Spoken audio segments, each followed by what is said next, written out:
राज्यातल्या महायुती सरकारला आज 1 वर्ष पूर्ण होत आहे। नोव्हेंबर 2024 मध्ये झालेल्या विधानसभा निवडणुकीत महायुती सरकारने मोठा विजय मिळवला होता। 288 जागांपैकी 235 जागा जिंकत पुन्हा सत्ता स्थापन केली। भाजप, एकनाथ शिंदेंची शिवसेना आणि अजित पवारांची राष्ट्रवादी या पक्षांचा समावेश असलेल्या महायुती सरकारचा शपथविधी 5 डिसेंबर 2024 रोजी पार पडला।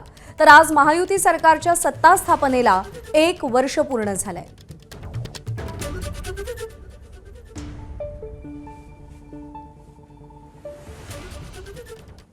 दरम्यान महायुती सरकारच्या वर्षपूर्तीवरती बुलढाण्यातल्या सामान्य नागरिकांना नेमकं काय वाटतंय हे आम्ही जाणून घेतलंय, पाहूया। सरकारकडून आमच्या खूप अपेक्षा होत्या। जवळपास 1 वर्ष उलटलं, पण तरी सरकारने एकही अपेक्षा केली नाही। कारण राज्यातील शेतकरी मोठ्या प्रमाणात नाराज आहे आणि शिक्षण आणि आरोग्य याकडे तर सरकारनं साफ दुर्लक्ष केलेलं आहे। निवडणुकीसाठी गुंतलेलं, निवडणुका मिळवण्यासाठीच गुंतलेले सरकार यांनी या वर्षात आगामी म्हणजे वर्षाची गेलेल्या वर्षामध्ये काहीच चांगलं काम केलं नाही। याशिवाय सरकारनं केलेली दोन चांगली कामं हे सुद्धा सांगता येणार नाहीत। जे 1 वर्ष झाले या सरकारले यायचंच करता चाललं।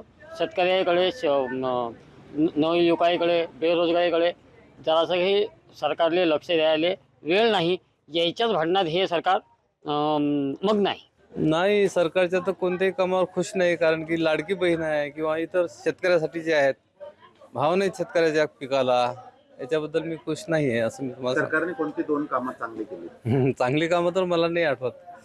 त्यांनी फक्त त्यांच्या खुर्ची राखण्यासाठीच त्यांनी ह्या योजना आणलेल्या आहेत आणि जनतेचा पैसा हा म्हणजे सामान्य ज्या लोकांनी टॅक्स भरला त्या लोकांचे पैसे हे विनाकारण वाटून त्याच्या खुर्ची कायम ठेवली आहे। सरकारकडून लय अपेक्षा होत्या, पण त्यानं कोणती अपेक्षा आमची पूर्ण केलेली नाही आहे। बेरोजगाराचा प्रश्न सोडवलेला आहे आणि शेतकऱ्याचं इकडे दुर्लक्ष केलेलं आहे। सरकारने 2 चांगली कामं कोणती? माझ्या हिशोबानं तर कोणतंच काम सरकारनं चांगलं केलं, योग्य केलं नाही। एबीपी माझा, उघडा डोळे बघा नीट।